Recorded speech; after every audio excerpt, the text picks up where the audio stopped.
Yo ya me metí en la onda eléctrica, y obvio, pues todavía en Colombia es un mercado todavía muy incipiente en el sentido de que pocos nos hemos aventurado a hacerlo, y me compré un carro eléctrico de bajo costo para entender un Vale, poco cómo es eso, y estoy fascinado. Fascinado es que ya puse en venta el otro carro porque quiero irme al otro carro más premium eléctrico, porque ya dije, esto es una nota. Listo, bueno, vamos a empezar otro capítulo de métricas, pero métricas sencillas, métricas amigables.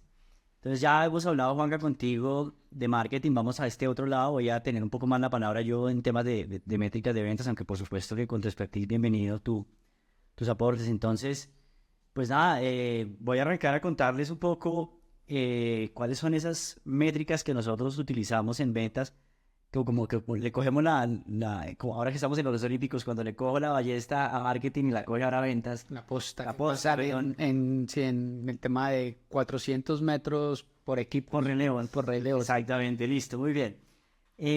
A ver, listo.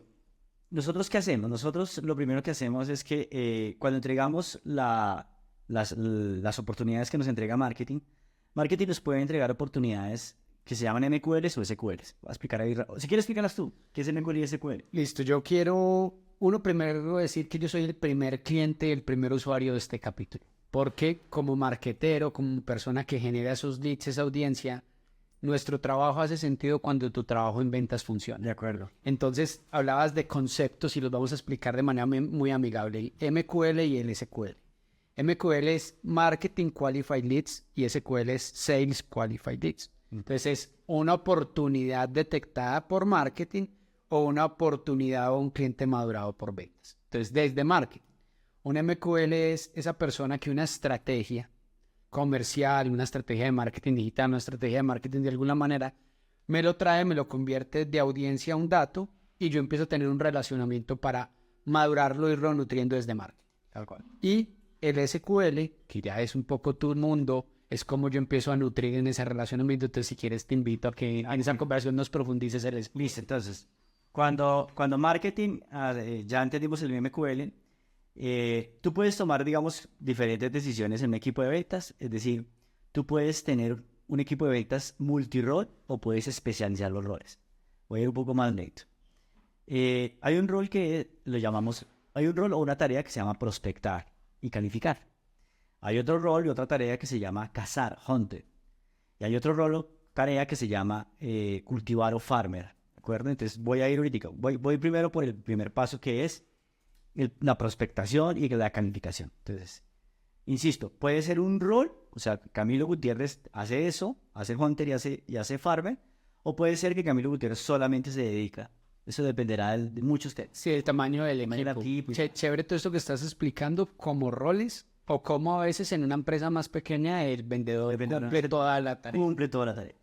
En el caso de mi empresa, yo tengo especializados, ya tengo una estructura que me permite tener personas dedicadas solo a prospectación, personas dedicadas solamente a hacer hunting y personas dedicadas solamente a hacer farming. ¿Listo? Excelente. Cada fase como se Escrito, listo. Entonces, el prospectador recibe esta oportunidad de SMQL, y básicamente esa persona lo que tiene ahí es una métrica que se llama la tasa de conversión a SQL, ¿cierto? Entonces, esa persona recibe el MQL, tiene una métrica más pequeña que es el tiempo en el cual debe barrer esa base de datos y esos prospectos, y cómo rápidamente lo pasa a una venta. Es decir, porque logra identificar un posible dolor, una necesidad, una oportunidad, y se la pasa a un hunter. Si yo hago el mismo paso, pues entonces yo ya de una vez lo cojo y hago el mismo proceso. ¿Hasta aquí vamos bien? estamos súper. Estamos súper claro. Entonces, digamos que ahí la métrica es la tasa de conversión de MQL a prospecto calificado y el tiempo que dura en barrer o en ser efectivo en barrer esa necesidad. ¿Por qué? Pues porque también entendemos que la oportunidad es vital. Si tú, marketing, hiciste bien tu tarea y me entregas personas ya con datos y que de alguna u otra manera hay un interés en ese producto, yo tengo que ser muy ágil en caliente, cogerlos, no esperar días para que eso pase. Muy bien. Pasamos al siguiente paso. Ahora vamos a hacer hunting.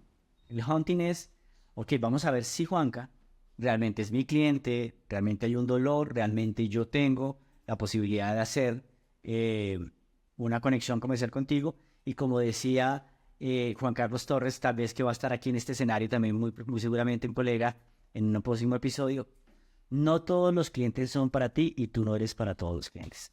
Yo sé que sabe el cliente si lo con verdad. Entonces, ¿ahí qué tenemos? Ahí tenemos unas métricas de calificación de cliente. Entonces, tú tienes que empezar a entender si hay dolor, si es tu buyer persona, si es tu target de mercado y si además tiene presupuesto. Eso suena fácil, pero tiene su ciencia. Tiene mucho. Tiene su ciencia. Tiene mucho. Entonces, si hay dolor, listo, hay formas de ubicar eso. Lo segundo, el buyer persona es un concepto de si realmente ese es el cliente ideal que yo necesito. Eso se hace en otro capítulo, podemos profundizar esa parte. Lo tercero es si es tu target. Tú tienes que tener claro mi target. Ok, yo voy a empresas grandes o medianas o pequeñas, mixtas, públicas, privadas, o multinacionales, o peruanas, o colombianas, o mexicanas. Eso tienes que tenerlo clarísimo. Es decir, en mi caso particular, si a mí me llega un MQL de Argentina, lo dejo pasar, no es mi mercado. ¿Para qué quiero hacer eso? Voy a desgastar a mi equipo, ¿de acuerdo? Y por último, tener la capacidad ya en ese proceso de hunting de entender si hay presupuesto. Hay un extra plus, pero no necesariamente se logra, y es un poco entender si es la persona indicada para tomar las decisiones. Pero lo que pasa es que hoy en día, por lo menos en el B2B, las personas ya no compran solas, las personas compran en equipo. O sea, no es una sola persona que tiene. Sí, la decisión de compras todo el equipo gerencial, diferentes áreas. Si compras inclusive o suministros, hay un tema importante. Pero ¿qué métricas tengo ahí? Tengo métricas, por supuesto, la más importante, que es ventas. ¿Cuántas ventas hace el hunter? O sea, de todo lo que le entregaron, ¿cuántos ingresos o Ese porcentaje de cierre. Bien, de acuerdo.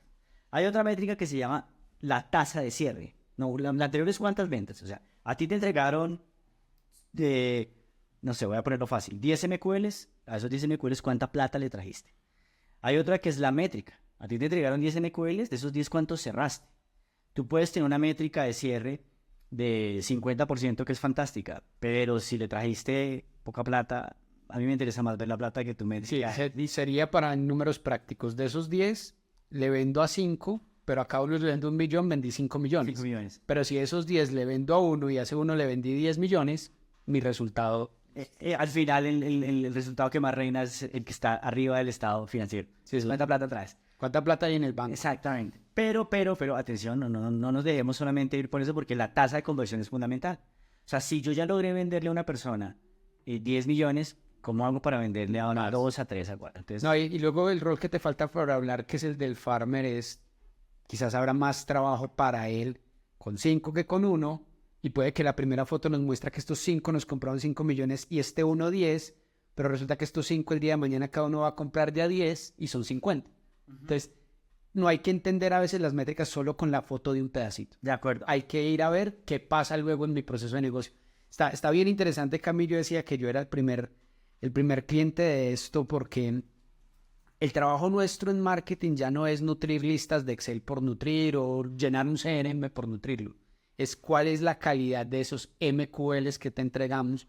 Y también el marketero debe escuchar a ventas y decir, esto sí está generando los indicadores y está generando el dinero que necesitábamos. Porque no son islas. No es un trabajo, aquí terminó marketing, aquí siguió ventas. Es un trabajo muy grande. Estás llegando a un punto genial porque no son islas ninguno. Si bien es cierto, los puedo especializar como en mi caso, pero marketing no es una isla, prospectación no es una isla, hunter no es una isla y farmer no es una isla. Que para efectos concretos, si quieren ver esto se llama Exo Revenue, pero por ahí podemos dejarles en los capítulos alguna bibliografía, y es que los 3 capítulos van pegados. Se llama capítulo marketing, capítulo ventas y capítulo customer experience. El hunter tiene mucho que ver con customer experience. Pero para ir cerrando, en hunter y nos pasamos a farmer, hay otro indicador que me encanta y se llama el ticket promedio. ¿Cómo hago para que mi fuerza de ventas eleven su ticket promedio? Cada vez que yo tengo una gestión comercial con alguien, ya no sea un ticket de 1 millón, sino cómo bajarlo 1.100.000 a 1.200.000 en la moneda que quieras ver. Y hay algo bien interesante con el ticket medio, y llevémoslo a la práctica de anécdotas de tu experiencia en el sector automotriz. Entonces, siempre va a ser más fácil vender el vehículo de entrada que el vehículo gama alta o el vehículo costoso. Pero entonces tú tienes en los equipos comerciales el asesor que se vuelve experto, digámoslo de alguna manera, en venderlo fácil. el de ticket bajo, el que te lo vienen a comprar porque es la capacidad de pago que tiene el cliente. Y tiene que ser un gran esfuerzo, porque para hacer un número de una facturación de ticket medio o de una facturación mes, tiene que vender 10. Probablemente el que vende el otro vehículo tiene que vender 3. Entonces, es la manera también como defines trabajar. Y ese desgaste de la máquina comercial, profundicemos un poco ese concepto de ticket medio o valor de transacción, o ese valor de negociación. Sí, claro, nosotros al medir el ticket promedio, digamos, nuestra obsesión es aumentar ese ticket. ¿Por qué? Porque en la medida en que lo aumento, el esfuerzo es menor para llegar a un número final de facturación, que es lo que nos interesa. Nosotros tenemos un concepto que se llama el door opener, como abrir esa puerta, ¿no?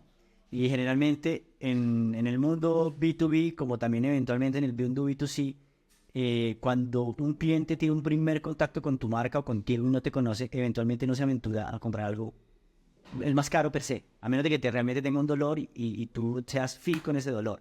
Pero es lo que nosotros hacemos es primero darle un primer producto, en donde en ese producto nos aseguramos que la experiencia es fantástica, que son muy buenos, para que ahí sí entregárselo al hunter, al farmer, para que el farmer coja y profundice esa cuenta o profundice al cliente o lo enamore más, para que haga cross-selling, upselling o reselling. Y allá hay otros tickets mejores, porque ya puedes llevarte, en el caso de la automotriz, puedes llevarte del carro menos costoso al carro más caro. De hecho me pasó, yo ya me metí en la onda eléctrica, y obvio, pues todavía en Colombia es un mercado todavía muy, muy incipiente en el sentido de que pocos nos hemos aventurado a hacerlo, y me compré un carro eléctrico de bajo costo para entender un poco cómo es eso, y estoy fascinado. Fascinado es que ya puse en venta el otro carro porque quiero irme al otro carro más premium eléctrico, porque ya dije, esto es una nota. Diste puerta de entrada a algo que en mi mundo, que es el mundo digital, hoy existe mucho, que son los modelos freemium. Y a veces el empresario tradicional no entiende mucho el modelo de por qué tengo que dar algo gratis o algo que es ese abridor de puertas. Y es, yo tengo que enamorar al usuario con algo, o ese producto de ticket más bajo, o esa usabilidad gratuita, para al interior de la experiencia venderle y cómo lo hago realmente crecer en facturación. Y ahí es donde están los periodos de prueba gratuitos y demás. Uno ve compañías enormes, tipo Netflix, con suscripciones mensuales de 3, 4 dólares o de 14,000 pesos colombianos para quienes nos escuchan en Colombia. Y realmente Netflix puede pagar por adquirir ese cliente mucho más, pero luego en ese proceso de cierre de valor de cliente en el tiempo su facturación es enorme. Entonces, Cami, muy interesante cómo conectamos en esta conversación ese mundo de ventas y ese mundo de marketing y cómo llevarnos a los indicadores. Pero yo quiero que desde tu experiencia, desde tus conversaciones con clientes, nos digas también cómo puedo empezar. Si yo hoy estoy en una compañía que no tiene una cultura de los datos en mi equipo comercial, algunos tips, algo que hayas visto en la práctica que me lleva a empezar a medir y cómo lo voy evolucionando. Bueno, si estás empezando, yo arrancaría de un tema que es táctico, básico, pero para mí es fundamental. Con mi equipo de ventas, lo primero que yo tendría, por supuesto que así estés empezando, siempre vas a medir el resultado que es venta final. Entonces, eso démoslo por opción después. Eso es bueno. Entonces, yo lo que haría es algo que llamo una calculadora millonaria. Es un concepto mío. La calculadora millonaria, lo que yo hago es, del número que yo tengo que vender, ese número se lo asigno en proporcionalidad, cuál será el criterio a los vendedores, ¿sí? Entonces, hagámoslo fácil. Si yo tengo que vender $1.000.000 y tengo 10 vendedores, podría ser tan fácil como $1.000.000 para cada uno. Pero no necesariamente pasa así, a veces por presión y por diferentes cosas. Capaz. Pero hagámoslo fácil. 10 millones, $1.000.000 para cada vendedor. Ahora bien, la calculadora millonaria, ¿qué significa? Significa que cada vendedor así debe hacer una aritmética hacia atrás para entender cuál es el nivel de esfuerzo que debe hacer para llegar a ese millón. Y que esas métricas te puedan predecir si lo logro o no. ¿Cuáles son esa calculadora millonaria? Esa calculadora millonaria te dice, ok, listo, si yo tengo que vender $1.000.000, por poner un número nuevamente, debo entender cuántos negocios debo cerrar. Tan sencillo como coger ese $1.000.000 por el ticket promedio que se vende. ¿Cierto? Entonces tengo que vender 40 negocios. Ok, para vender 40 negocios, ¿cuál es mi efectividad de cierre? El 20%. Ok, entonces si el 20% es mi efectividad de cierre, fíjate que ya para cada vendedor empieza a ser diferente. Habrá vendedores del 20, del 25, del 30. Habrá vendedores que tienen un ticket promedio más alto. Entonces la calculadora es diferente. ¿Cierto? Ok, con esa efectividad de cierre que tengo, entonces, ¿cuántas propuestas comerciales debo pasar? Y me sigo volviendo. Ah, ok. Y entonces, ¿cuántas reuniones de negocio debo tener para pasar esas propuestas comerciales? Ah, ok. Y entonces, ¿cuántos MQLs debo atender para poder llegar allá? Cuando tú tienes esa receta millonaria o esa calculadora millonaria, esa fórmula, tienes la claridad de cómo hacerlo. Muchos de los comerciales tratamos de actuar por serendipia, es decir, estamos trabajando y encontramos cosas y vendimos. Y está bien, a veces la serendipia funciona, pero cuando tú tienes esas métricas, empiezas a decir, ok, voy a llegar al número o no voy a llegar. También es importante cuando asignas metas. Ay, no, vamos a asignarte $5 millones. Ok, ¿cómo? Si cada venta que yo hago es de $100,000, ya no lo va a lograr, no me da la vida. Si haces esto y hacia atrás y te va a decir que para eso tienes que tener 24 reuniones a la semana, no te va a dar en la agenda. ¿Se entiende? Se entiende totalmente y es muy atractivo como la venta tiene una parte de talento. O sea, un vendedor es alguien que tiene un ADN y digamos que tiene esa magia para vender. Yo soy de los que defiendo, por eso en mi compañía, que la venta no es para todo el mundo, pero ese talento y ese don para las ventas hay que respaldarlo en lo numérico, porque lo acabas de explicar muy bien. A veces trabajamos y vendí, pero creo que es muy grave para una compañía hoy en pleno 2024 no entender el por qué vendí y no entender los fundamentales de cómo llegué a ese número. Y es más atractivo cuando yo como empresario me puedo sentar y decir, si yo quiero llegar a esos 5 o a esos $10 millones, tengo que hablar con 2,000 compañías. O tengo que tener estas conversaciones de negocio, estas propuestas, estos cierres, este ticket medio, y es bien interesante. Y también te funciona en B2C. Funciona. Claro. ¿Cuánto tráfico tengo que traer o cuánto tráfico tengo que traer a mi tienda o a mi marketplace? Ailu, el mensaje que yo daría de cierre para quien nos escucha es no le demos la espalda a los números. No le confiemos a la suerte o al desarrollo normal del mercado mi resultado de ventas del mes. Vayamos enamorando de pequeños indicadores. Hagamos que nuestra compañía se enamore del número. Y a los equipos comerciales, Cami, aquí si quiero un mensaje de cierre de tu parte, es cómo hacemos que ese número y ese control en el equipo comercial sea una motivación y no una frustración o un exceso de control. ¿Cómo hacemos para que ese comercial realmente sienta que ese número con el que me están midiendo me pone más plata en la cuenta como vendedor? Entonces, ¿cómo lo manejas?